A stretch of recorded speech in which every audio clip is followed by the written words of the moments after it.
Now, I'm going to have to read some of this. I apologize. I have not memorized the introductions. But Mike Madrid is a nationally recognized political consultant and authoritative voice on Latino voters for over 3 decades. A pioneer in Latino communications and outreach strategies, state, local, national campaigns, and one of the few consultants in the country that transcends party lines. So that's a big statement in today's world. So he can talk about and will talk about a whole lot of things that are going on in our state as well as beyond. Mike is the author of the Latino Century. Thank you. And we've got books here. The Latino Century, How America's Largest Minority Has Transformed Democracy. He also publishes columns and interviews on the Substack channel, The Great Transformation, and he's a co-founder of the Grassroots Lab, which is a campaign and public affairs firm that serves candidates and issues and all kinds of things. Graduated from Georgetown, and he is a fellow at the UC Irvine School of Social Ecology. So, John Howard, and John, I didn't get as long a bio on you. So, he's a veteran California political writer as well. He's been a reporter and editor for the Capitol Bureau of the AP, Associated Press, Capitol Bureau Chief for Orange County Register, and most recently, editor of Capitol Weekly, which I know a lot of you read. So I am very excited. This topic is going to be really interesting to me, and I'm sure to most all of you. But John and Mike, thank you for being here.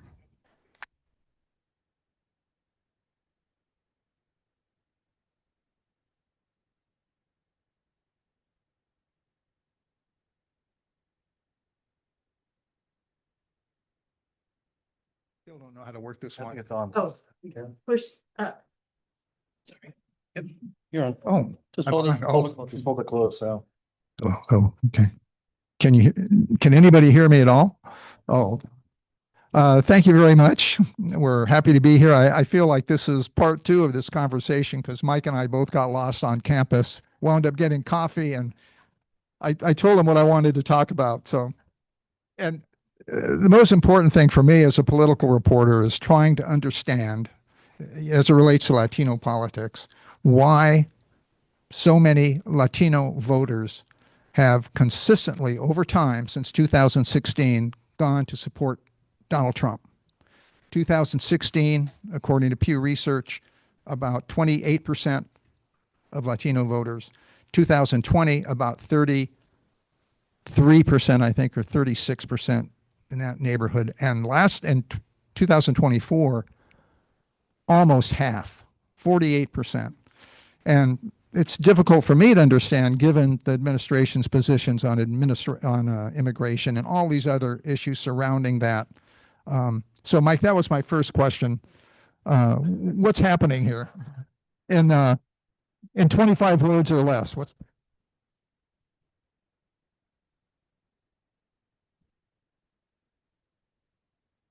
It's a book length answer, so I'm glad the avid readers here will be doing some book length. I'm going to jump into this answer and give you as nuanced an understanding as I can, because this was something that I wrote a book before the 2024 election, essentially saying was likely to happen. And I want you to know from my perspective as the author and the person that's talking to you where I'm coming from. I've been a Republican since a long time, my entire career. When John and I started, when he started, calling me with tough questions on this stuff, it's back in the early mid 1990s. But I'm also one of the co-founders of a group called the Lincoln Project, which is an anti-Trump. Thank you. I don't do that for applause because it can go either way when you say that. And the reason why I wrote the book after we were successful in defeating Donald Trump in 2020 was because I was seeing things in 2020 that caused me great alarm that the Democratic Party was literally refusing to accept as truth.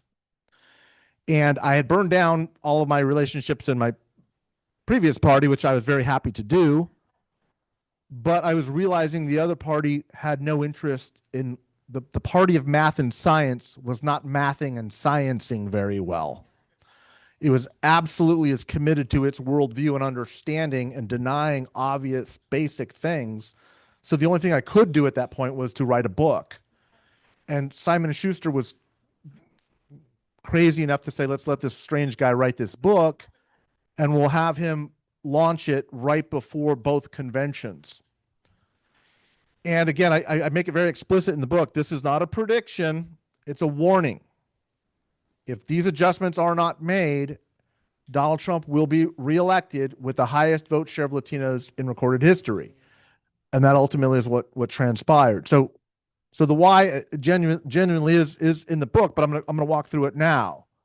There's really two main reasons why this has happened and why what we're likely to see in the midterm elections will be a return. I was going to say a return to the Democratic Party. That's not correct. A movement away from the Republican Party. And the alignment with the Democratic Party is a Pyrrhic, cosmetic, very weak, tepid one. And I'm going to try and drive home to you why that is so that if you are concerned about the future of this country in the same way that I am, you can start voicing some of these issues. But before I get to that rationale and that reason, I want to explain something that's really important that most political consultants and pundits and prognosticators missed, and that is this. The Latino voter that we came to know and understand through our conventional narrative from the early 1990s up until about 2000, 2008 is foundationally different now than it was then. It's a completely different generational voter. Let me give you one data point to drive this home. In the year 2002, in Los Angeles County, the largest Latino county in America by a wide stretch, 2002 now, 54%, over half of all new Latino voter registrants were foreign born. Over half, 54%. In 20 years, just 2 decades later, by 2022, that number dropped to 8%. Yeah, wow. That means that the massive growth in the Latino population, or what I call the Latinization of America, is overwhelmingly U.S. born. And we are now seeing results and can measure political attitudes of a fourth generation Latino voter, not just third, but a fourth generation Latino voter, which didn't even exist when I was a young kid at Georgetown and interested in studying this. So generationally, what we're witnessing is a complete transformation in our understanding of what minority voters are, how they perceive themselves, how they perceive America, and how they have operated and viewed the world through this country's 250 years, some would say accurately 450-year black and white construct. That racial construct that we have all in this room come to understand is the way minority voting decisions happen is not going to be sufficient to understand America going forward. And that's the big exploration, that's the big moment that I think the Democratic Party specifically is missing, and the Republican Party is doing its level best to be blind to and reject. Okay? And that's why you have this voter, the fastest growing segment of the electorate, emerging right in the middle of all this, saying, I don't believe that, and I don't believe that either. And I am more than willing to punish whichever party is in power at any given moment because of that. And it's why you're seeing Latinos swing as the largest swing voter, I would argue the last true swing voter in American politics at this time. And a lot of people believe that somehow, why are these Latinos acting irrationally? Like, why are they behaving like this? This doesn't make any sense. I would submit Latinos are the only rational actors in an irrational system. You are supposed to punish the party that is not doing its job. You are supposed to attack and remove from office the parties that are not doing what they said that they were going to do, whether it's related to immigration status or the economy. And so if you were asking yourself the question, and I am going to answer John's question, this is how we get away from answering reporters' questions, by the way. I've been doing it for 20 years. He still hasn't caught on. This US-born Latino is overwhelmingly motivated by economic distress. Notice I didn't say anxiety, I said distress. And let me look at California as a perfect example. This is a state that has the highest number of Latino elected officials and legislators in their capital, with the exception of New Mexico. And yet it is the most unaffordable state in the union by a wide measure. It has the highest income inequality problem by a wide measure, with black and brown voices at the bottom of that pyramid and a shrinking number of older white voters at the top of that pyramid. Housing is central to all of that. And we aren't building housing in California. We hear all the time from the dominant party that housing matters. But as Gavin Newsom told us when he ran in 2018, I'm going to build 3.5 million houses. He's about 3.2 million short of meeting that goal. And it is Latinos who build those houses overwhelmingly, and Latinos who need to buy those houses. 1 in 5 Hispanic men work in the construction industry or related field. 20% of the Latino GDP is tied up in housing, houses we can't even afford. Over half of Latino children are on Medi-Cal. That's a poverty metric, and it's getting worse. 70% of Latino graduates from public high school in California, this bluest of blue, most tolerant, progressive state, need remedial English and math training to get into a CSU. 70, not 17, 70%.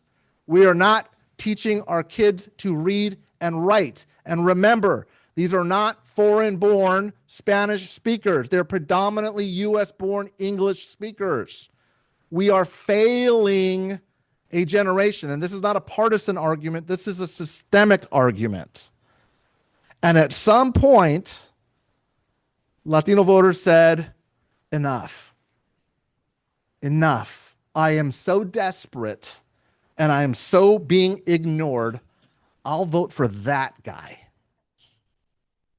So all of these ideas, all of this rationale about it's machismo culture. Oh, they're racist. They're sexist. They're too dumb to know what they don't know. They don't know what's in their best interests. Those were the arguments I heard Republicans saying about Latinos up until 2024 for 40 years. One bad election, when the borders were out of control and the economy was terrible. It was. Can we say it now honestly and be okay with it? Those were both bad. Latinos say, no, we've had it. We're done. Suddenly, now they're racist. Now they're sexist. And now that they're coming back, 3 months later, they say these Republicans are bad guys too. You're not hearing that criticism anymore. So what is it? Is it Latino voters, or is it us who bring our preconceived notions to it? And that's the challenge that I'm putting before the United States of America in this political system, because all of the data suggests to me that the one saving grace of this American experiment, this American project, this idea of self-governance, of a truly pluralistic society, the one saving grace of all the things we have working against us, and they are many, is our changing complexion, our changing culture, and our changing DNA may actually be the one thing that actually breaks through the hyper-partisanship and the logjam that actually gets both parties to finally get it through their thick skulls that there are systemic problems that need to be addressed for poor and working class people. Why do you think those problems aren't addressed? I mean, both parties want votes. Nothing beats more votes. They want votes. There was a criticism clearly of the Democrats in 2016 that the party was ruled by entitlement and that Hillary Clinton, however worthy as a person, was not a good candidate. And a lot of people pointed that out before the election. But the party went forward doing what it wanted to do. Maybe this is a fundraising issue. I'm not sure what, but both parties, as you say, are not responsive to the real needs of constituents, including Latinos. So my question is, if you're really a vote grabber, why aren't you down on spending money and investing in that? That's a great question. And the answer is a professional who does campaigns for a living. What I will tell you is the way that we approach campaigns is probably the best answer, as opposed to the way the punditry and the talking heads and cable news shows ask those questions. What we found in the early 2000s was that the country had become so partisanized that there were no longer any undecided voters. And as our news media started to fragment, that people were no longer interested in the debates of the three major networks that we all used to listen to back in the day. And as a result, as a matter of getting elected, it was far more effective and efficient to drive turnout of our own base voters than to practice what we used to practice when I got involved in political consulting, which was the art of persuasion. So mobilization took over where persuasion used to exist in our democracy. And what we found was it was easier to use fear and anger on both sides to mobilize our voter base in order to win elections, because it was far more expensive. It was easier and cheaper to do that than it was to spend all this money convincing fewer and fewer undecided voters to move over into your candidate's column. And at that point, once the data was clear on that end, it was over. The art of political consulting as I knew it back in the late 80s, early 90s, forever changed in the George W. Bush era. And it wasn't just Republicans. I mean, the Democrats were looking at the same data and they realized the same thing. In fact, that's the one major impediment to immigration reform. Because if there has ever been an issue that is easier to resolve, but with zero political incentive to solve it, it's immigration reform. We know what the answer to this is. We've known for 40 years what the answer to this is. There may be some small details, but the reality is both parties were served by the broken system politically until 2024. The Republicans never wanted to do anything but build a wall and focus on border security. They never wanted a pathway to citizenship. It's why they destroyed their own candidates like Rick Perry by saying he's for amnesty. If you're even a human being and humane to the migrants, you're for amnesty and you're like the devil and will ruin your career, right? And the Democratic Party has never, ever put together, up until 2024, a legitimate border security plan. And they also, by the way, you can't show me the details of a pathway to citizenship that the leadership in either party, including Obama or Biden or Bill Clinton, ever put forth as a solution, because there's no incentive for them. They wanted to show that the Republicans were these bad guys. They needed a boogeyman. That's why they did it. That's why it never happened. Bill Clinton never did this when he had the House and the Senate. He could have done this in 1993. Barack Obama could have done this in 2009. Joe Biden could have done this in 2021. Don't tell me it couldn't have happened. It absolutely could have happened. But it didn't. And the Republicans, we all know that story. They have no interest or desire in fixing it. There's incentive to use a broken system until what? Until one side finally gives. And that's what the watershed moment of 2024 was. Because when the Democrats realized they were losing Latino voters on their immigration position, not all voters, which they lost a long time ago, but Latino voters, the panic set in. And the panic ended up being such an overplaying of their hands that, get this, the official plank in the current National Democratic Party's platform on immigration is literally the Lankford Bill, the most conservative Republican member of the Senate on immigration. The Democrats, trying to save their own political hides, adopted that plan as their official policy platform. If you don't believe me, look it up. That's what the DNC was all about it. I believe you. I believe. So sorry, I'm going off on a speech. I'll stop there for the questions. Just sort of segue on the, what are the top 5 issues to Latino voters, and where is immigration in that scheme? We've talked about it before, but this was surprising to me.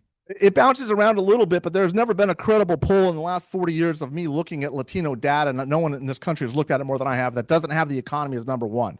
The economy, jobs, affordability, price of healthcare, quality of education. Very, very, very rarely does immigration ever get into the top 10. No, that's not fair. Top 7.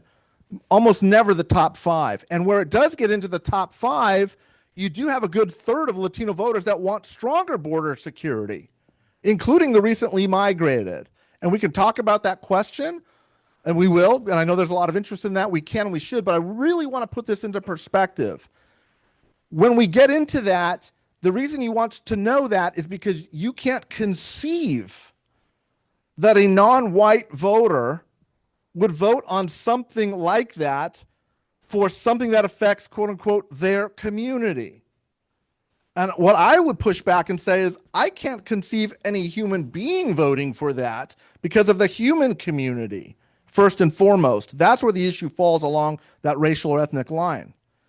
But the Latino voter, particularly the US born, does not subscribe largely to a racially or ethnic voting bloc. It is an economic voting bloc. And that is what is so difficult for people that are either white or black in this country, because our power structures in this country are built along those lines, and they are impermeable. They are immutable. They have been locked in stone for 400 years on this continent. We fought a great civil war. It is our original sin, and it is absolute orthodoxy. But if you want to tell a Latino, who by definition is a mixed race person, but that is what a Latino is. We are half indigenous and half European. So I get this from both sides of the aisle and both sides of the racial spectrum daily. You think you're white. And my answer is half. Don't think I think that I'm fully white. I know who I am. I know my people's story. I know my daily struggle. It is not yours. It doesn't make yours better or worse. It makes it different. And that difference is where America is heading. And that difference is what our institutions do not understand and are not able to work with. And the great beauty is, I believe, this is finally going to make us a better, more equal, more just society when we become more blended as a people and understand that the black-white racial construct is just that at some point. And I'm not trying to denigrate the black experience.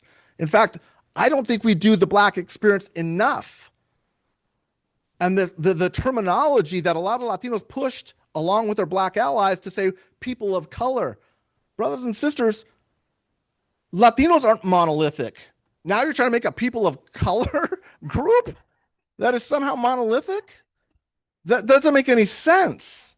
It hasn't made sense for a long time, and it's going to make less and less sense going forward.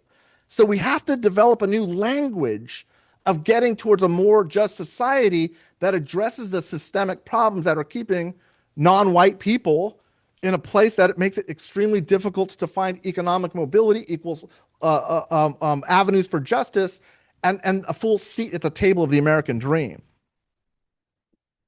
Mike, on economics, within 15 years, the estimate is that among homeowners, new Latino homeowners, 70%, which is an enormous increase from what it is now. So the connection between owning a home and voting, what's the connection between owning a house and voting for Latinos? Yeah, it's the same for everybody, whether you're poor in East Los Angeles as a Latino Mexicano, or whether you're black and poor in the Deep South, or whether you're poor and white in Appalachia. Your likelihood to vote falls off of a cliff. The voter turnout rates are no different amongst races with the poorest among us. And we have to be honest about that. We have a deep-seated poverty problem that we're using race to distract us from and divide us on, because until we start solving the problems of poverty. And there's a correlation, by the way. You correctly point out 70% of new homeowners in the next 40, 50 years will be Latino. Yeah, because everybody under 30 is basically going to be Latino at that point. They're the only ones buying homes, right? So there's a math issue, which is part of what I argue in the book. Is a lot of what we're experiencing for the first time in America, for the first time in the next 10 years, we will be a non-white majority nation. We've never experienced that as a country before. And a lot of this horrible stuff that we're seeing coming out of Washington is part of I wanted to say the death throes of a dying America, but it is also the birth pangs of an emerging America. And they are both of those at the same time. And that to me is the beauty of this moment, of this great American moment, is as Barack Obama and Martin Luther King remind us of the arc of progress. That's what these difficult times are. It feels like a setback. And it is, if you believe America is dying. It might be the Mexican in me where the cycle of life and death are the same thing. I say that to John, who's lived in Mexico longer than I've spent time in. They are one and the same in Latino culture. They are different phases of the same thing. And that's why I say a lot of people believe these are the death tantrums, these death pangs as something is dying. Sure, but it is also something being born. And it is, I'm absolutely convinced, the front end of a new era that will be so much more pluralistic, so much more about equality and balanced systems for what we were originally told, our original mythology back in the day when we knew these people were talking about what could be and should be, but were writing on parchment at a time when they weren't practicing it themselves. I really believe that's the moment that we are on the cusp of. But it's going to have to be a rattling and a breaking down of our political systems, of our party systems, of white power structures, of black power structures, and everything is going to have to evolve in an entirely different, truly pluralistic way. For a number of years, there was, and may still be, a lot of tension between Latinos and blacks. How does that tension, if it still exists, go forward, and how does that play out in our elections? Congress or national? Let's examine let me I am going to answer the specifics of the questions. I'm even going to give you some examples throughout living history. But what I want to do is the premise of the question is essentially why aren't non-white people getting along? Why are there tensions between these two non-white groups? And it's a very important question, because it presumes that the black and white model of powers are going to continue. And what I'm arguing is they're not. You see, numerically, mathematically, the black experience in the United States, the black share of the population currently is about 11 to 12, 13% of the population. Any guesses on what it was in 1980? The same. Any guesses on what it was in 1950? 1930? See the trend line here? Going back to the end of the Civil War, this mythology about great replacement theory is white nationalist fear about a changing America. But it's not the rise of the black population that they're threatening. The black population has never threatened white America. The Latino population is scaring the hell out of white America, a wide swath of white America. But we only know how to talk about it through white and black structures. And that ultimately leads to these questions about black and white allyship. And what I will say is Latinos have been particularly poor allies to black communities in very important times, and they have been very valuable allies to black voters in the population at important times. And I'll also say this: black voters in the black population have been very poor allies to Latinos at very important times, and they have been very important allies at very important times. And the way I would challenge all of us is to start looking at this more as of a triangle. And ultimately, in 50 years, when we're all gone and this video is being played to a class of a different demographic changing, I hope I'm getting royalties on it, first of all. It's okay. Is there the most rapidly growing share of our population by percentages our Asian Pacific Islander community, which, by the way, is far more diverse than Latinos and or African Americans and whites, which I think is beautiful. That's the hope of America. That's the great mythology coming to pass. But the point remains, every one of these different groups has a distinct perspective on race and ethnicity that is valuable and needs to be heard and to be understood. What we did largely in the civil rights movement and in the times past, after the 1964-65 acts were signed by Johnson, there was a realization that there were not enough African-American Black voters in enough places to create the political pressure to drive this agenda forward.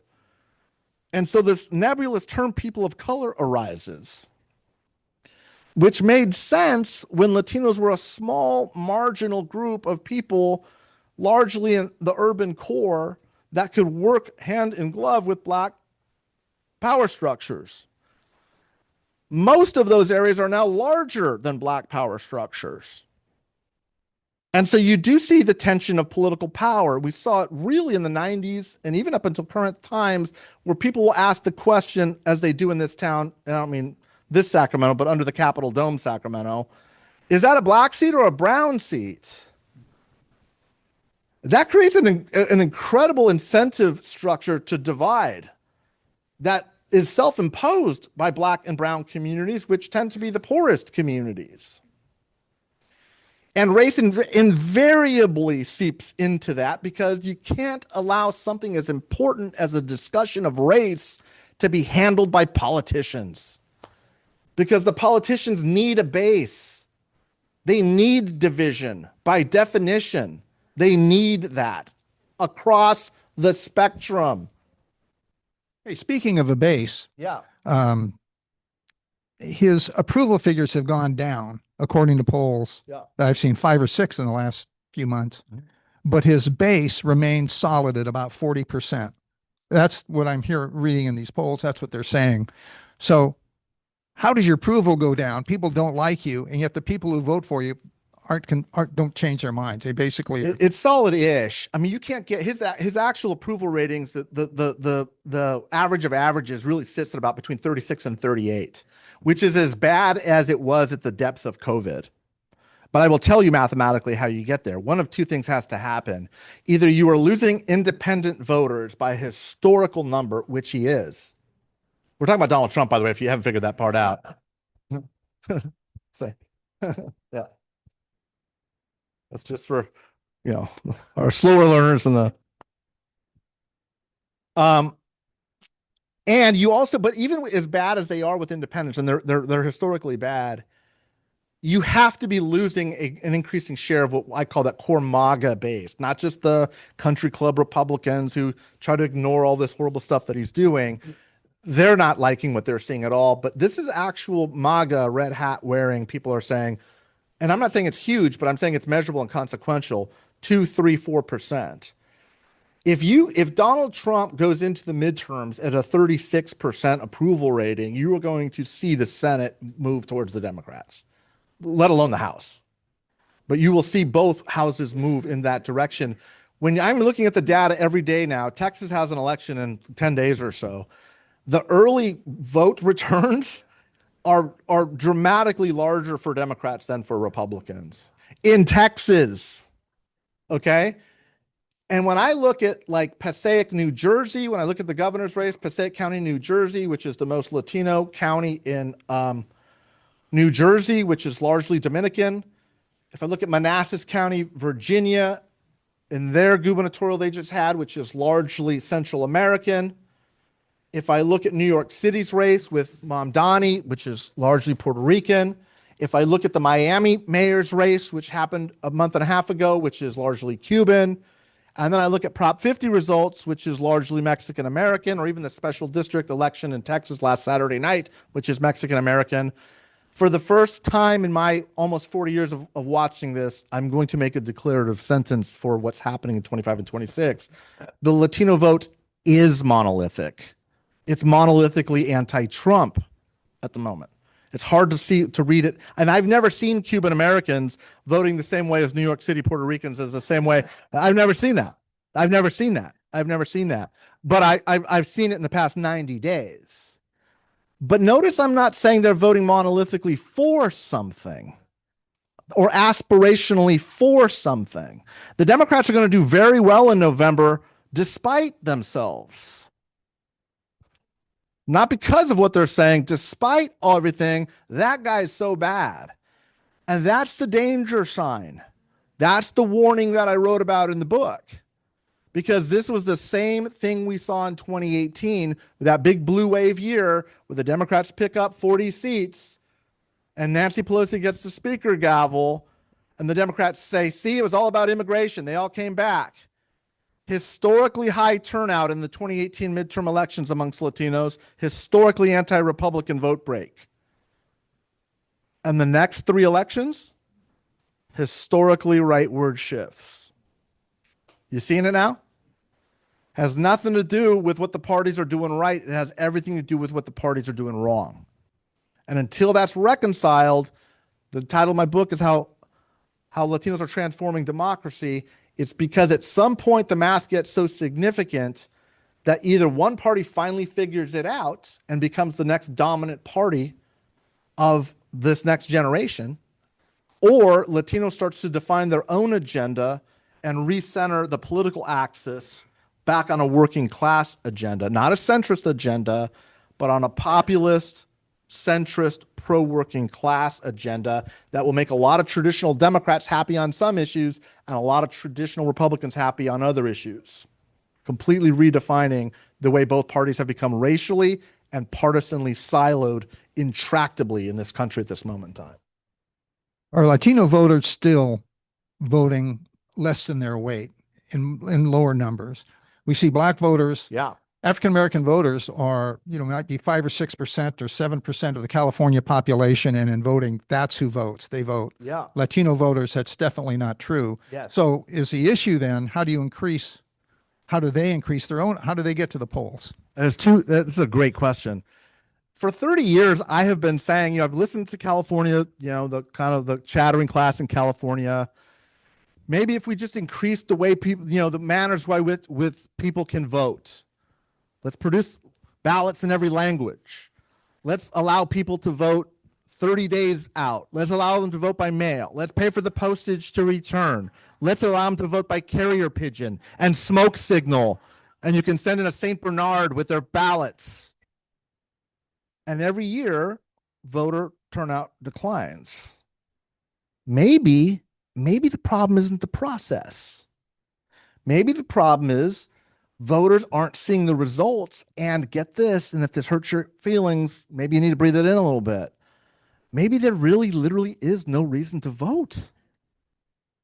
Okay? Maybe we've gotten so far out of touch with working poor and working class people that it doesn't matter who's in control. Now, I have the rare opportunity to be invited by the Senate Democratic Caucus next week to open up their retreat. And this is the second year in a row. And I'm very candid and open. You can tell I'm not a shrinking violet on these things. This is the former Republican director, director of the California Republican Party. First time they ever asked a Republican to go in and kick off their retreat. And they asked me back. They didn't even ask their pollster to come back. They asked me to come back next year. And the reason why is because at some level, they know that what I'm saying is true. And I'm not saying it because I'm smarter than anybody. I just don't care anymore. I have nothing to lose anymore, and I'm willing to say what is obvious that threatens both parties' political structures. I don't make my money off of the party system. I'm not enabling any bad behavior. I don't have any contracts. I burned it all down with the Lincoln Project, gladly, proudly. But if you think I'm just going to criticize the Republicans for what they're doing wrong, you're mistaken who I am. Because both parties are complicit in this for different reasons. And so so my point is a long windup of saying Latinos for 35 years have had lower voter turnout rates. For 35 years, I have been saying they're not seeing results. Why should they vote? And every year the Democratic Party just says, oh, they're the Pete Wilson party. Oh, they're the racist party. Oh, they want to kick out immigrants. All true. I mean, people will argue with me on whether everyone's a racist or just a lot of them are racist, but that's the sentiment. Just because I know who you are and I don't like who you are doesn't mean that I like you. You have to provide some sort of results.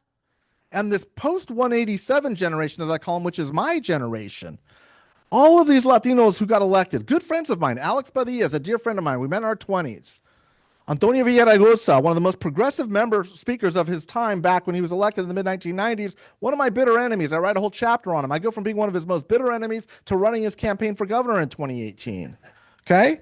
Because he was willing to challenge his party's orthodoxy too. We both were. But both parties don't want to hear that. Do I believe that the Democrats are going to learn their lesson in this year after they win? Not for a second. Not for a second. Any more than I thought the Republicans would realize maybe this wasn't about our being so smart in winning in 2024. Maybe they were just really unhappy with the Democrats. Did I think the Republicans would figure it out? Not for a second. Because I've worked at both the highest levels of both parties. They're not interested in that. Neither of them are. And so low voter turnout is an affirmative way of voters saying, I don't believe either of you. And what's funny is in this state, I will say that to both party leadership, but there's a whole cottage industry of nonprofits in California that make zillions of dollars by finding new and innovative ways to get people to vote in different processes and matters when that's not even close to what the problem is. On that cheerful note, Sorry, I've gone on and on and on. we'll open it up for questions. Yeah. So, take the pressure off of you. Thanks for all that Yeah. enlightening encouragement. I want to ask a question about DACA. There are kids who came here at the age of 1 or 2 who are doctors, who are lawyers, and my understanding is they can't be citizens. They aren't citizens. They can't vote, and yet they're here, and people still want to throw them out of the country. Well, yeah, that's true. But what's the question? Who he thinks the DACA? Again, I can spend a whole lot of time on this, but this is part of, I'm gonna be real candid here. This is part of my frustration when I speak to an audience like this. What I always hear is, what about the undocumented? What about DACA? What about the migrant? That's less than 1% of our population. And I'm not saying it's not important. It is. But this obsessive focus, when the data is telling us overwhelmingly that 70% of our children can't read, they can't read when they graduate from high school. What about them? Because if you solve for those problems, you don't elect an extremist like we've gotten to deal with the DACAs and blaming the 1%. So my response is I'm not going to answer because I know those are the questions, but I'm going to say we've got to prioritize our energies on the things that matter overwhelmingly in this community to prevent the system from getting more and more out of control the way it already has gotten. Okay, I want to, as a Latino, I would like to say something about why Latinos all of a sudden are not voting anymore. Okay, because and I keep voting, because I do have hope that we might change as a society. Yep. Because I feel that there are a lot of systemic problems. They also the influence of big money. Also, because the current administration has gotten a lot of enablers, starting with the McConnell, Lindsey Graham, a lot of MAGA people, the Republican Party, and Democrats also.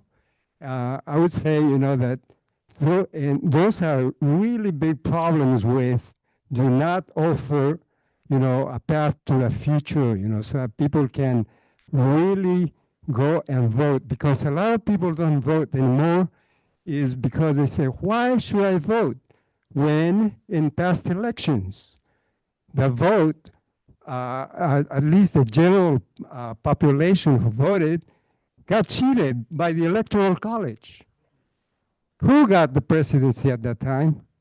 Somebody from the Republican Party, right? Am I right or am I wrong? Okay, so basically, I just want to say, there are reasons, systemic reasons why people lose hope, and they do want to see results. Thank you. Gonna go up there. I'm going down here for a minute. I gotta get past, oh, my, gotta go this way. I promised this guy on the other end. Get my exercise. Good exercise.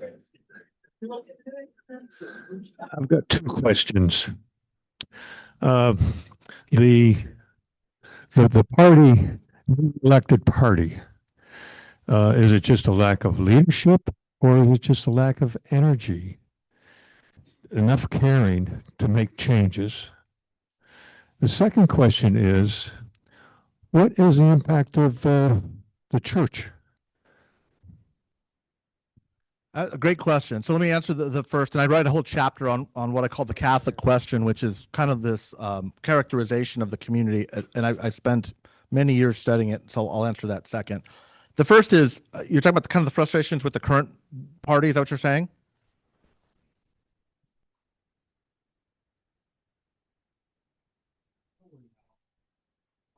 Yeah.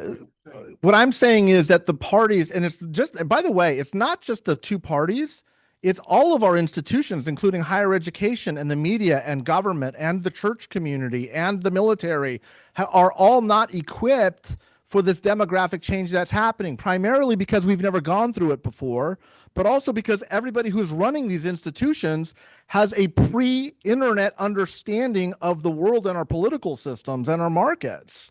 That's why. I write this Substack called The Great Transformation, which is about institutional support collapsing broadly.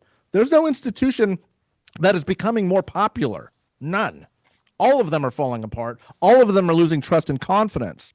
And the reason why is, if you asked younger people, people of under 30 years old, to solve for all the social problems that we have, there isn't a single one in this country that would devise a blueprint or a game plan that looks like the way we try to do things, including educating people. Like, on the biggest innovation, in the classroom is what? We've moved the chalkboards out for dry erase boards. So none of what we do anymore meets the needs of the digital age. For people of my age, 50 and older, I think there's a couple of you in the room right now. We were always saying, oh, the internet age is coming. The digital age is coming. Guys, it's been here for 20 years. We just don't have the perspective to understand what those institutions look like. And to help you understand this, I gave a speech to county supervisors. All the county supervisors have this association, and they were saying, why has governance become so difficult? And what I tried to explain to them was, the last time we went through something like this in the country was when we moved from the agricultural age to the industrial age. And in my research and study, the biggest problem that local governments had at the time was developing an understanding of traffic patterns. Why? Because every county supervisor in California was convinced that the automobile wouldn't last because they scared the horses. So if you are of the agricultural age, you're trying to solve for a problem that you understand, not the one that you're not able to conceive. And that's why, particularly in the Democratic Party, there is a lot of older leadership with older orthodoxy for a party of a previous era that doesn't meet the needs of young people, of Latino people, of poor people. Because the Democratic Party in its heart really believes it's the party of the poor and the middle class. But you know who doesn't believe that? The poor and the middle class. So that's the problem, in my estimation. Catholic Church, really quickly, I call it the Catholic question, because that's sort of what people are asking with evangelicals. The idea that this rightward shift has anything to do with religion is completely unfounded. Let me explain why. In 1980, I was 9 years old. 80% of Mexican Americans identified as Catholic. 80%. That number is down to about 40% now. Dramatic decline. Now, for every one Catholic, every one Latino that is leaving the Catholic Church for a more right-wing evangelical Protestant, 2 are leaving religion altogether. So this is a very pro-choice constituency. Marriage equality was legal in Mexico long before it was legal here. This is not, anybody who understands Latino Catholicism, particularly Mexican Catholicism, it is nothing at all like socially conservative Protestantism. Nothing. It is far more focused on social justice, looking out for the poor, defending the migrant, more than it is about these other cultural issues that animate white Protestants. You're seeing that in the Pope right now. So Catholicism has never been an animating feature of defining political behavior ever. But if you look at polling now on almost all of these social metrics, the Democratic Party better aligns with these voters than the Republican Party does. Oh, hold on. We got a lot of questions. Earlier in the conversation, you mentioned that income discrepancy was a major issue in California, and I think clearly in this time of Trump, we see its implications nationally. The question I have to ask you is, how would the political parties deal with this situation? You know, it's funny that you say that, because while I agree with you 100%, I don't hear the Democratic Party talking about it as much as they used to. And the answer why may be troubling to some, which is the income inequality disparity is far greater in blue states than it is in red states. Okay. So the poverty metric in California is jaw-dropping. It is stunning. We are the richest state in the country, but we are also the poorest. And we are also the most segregated. This is crazy. We are the most segregated state in America because of our class rigidity. If you show me what zip code is, I can tell you with 85% certainty what your race and what your income range is. And life expectancy and health indicators and education levels. That's a society in distress. So we can either look at it the way that we have as a blue state and said we need to conserve and be somewhat, I would argue, regressive in the way we get out of that, or we can grow our way out of that. And that's the tension in the Democratic Party at this moment. See, if I were to poll all the Democrats in California, the moderate voices would be Latinos. And if I were to poll all of the Republicans in California, the moderates would be Latinos.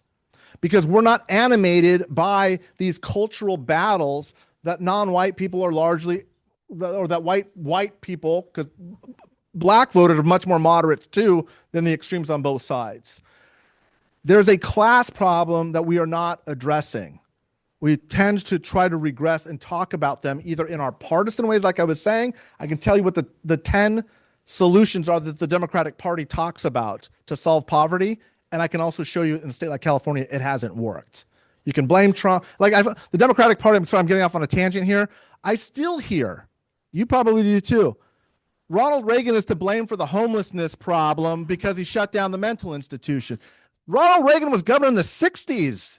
The Democratic Party has a 2/3 majority for 15 years. 50 years, you couldn't figure it out?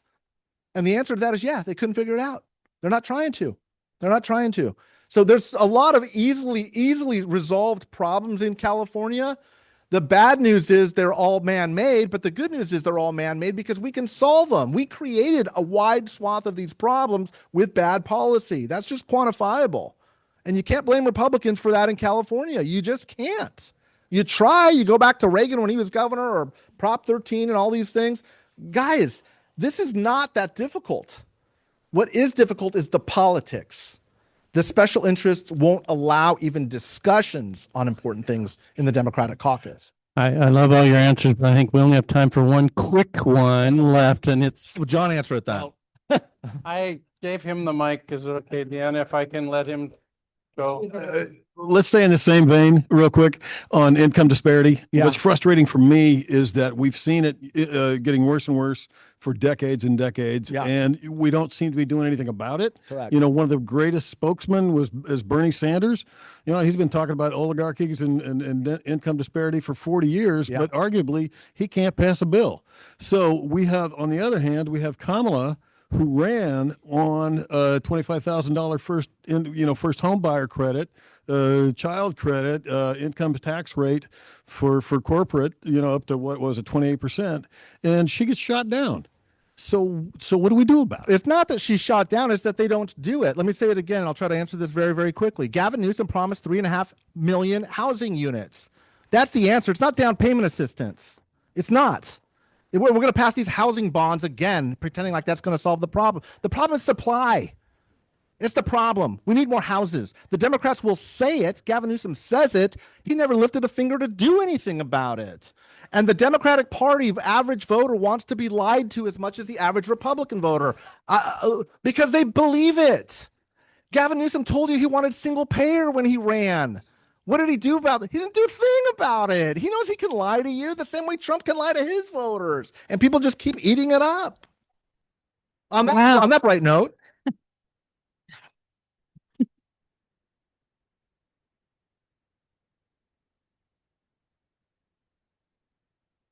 Well, I don't know about the rest of you, but I'm walking away from here thinking about how many people I plan to send the link to this program to as soon as we get it.